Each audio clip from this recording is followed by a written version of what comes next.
Hello everyone, I'm Dimitri, an architect and instructor at Levideas. And in this lesson, I'll show you in a very simple way how we can create scenes in AutoCAD. Very few people know that in AutoCAD we can create scenes, that is, have the camera go right where we need it. It's useful for when you're meeting with a client, or even with someone on your team who's collaborating on your project, okay?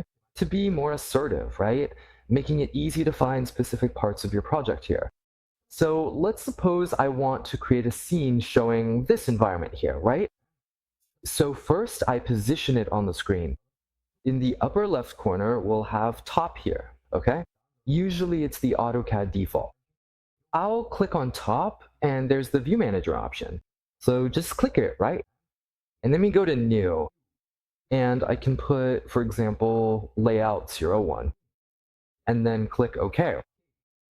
And OK again. Once that's done, if I'm anywhere in my file, just go back to top. We'll have the custom model views option here, okay? And layout 1 will be listed there, okay?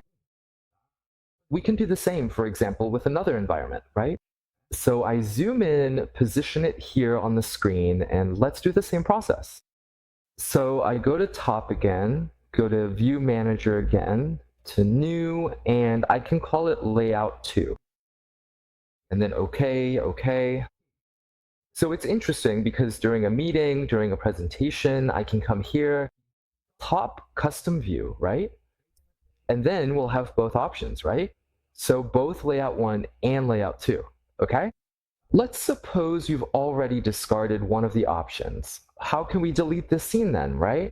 So again, I go to the option, go to View Manager again, select the scene I no longer want, and click Delete here, okay? And then just click OK. So when we go back to the custom views list, only the one I created earlier will be there, right? So it's a very simple lesson. It helps a lot with camera positioning and identifying elements of your project. I hope you enjoyed this lesson. Remembering that we have the complete AutoCAD course, which is here in the description, and see you in the next lessons, right?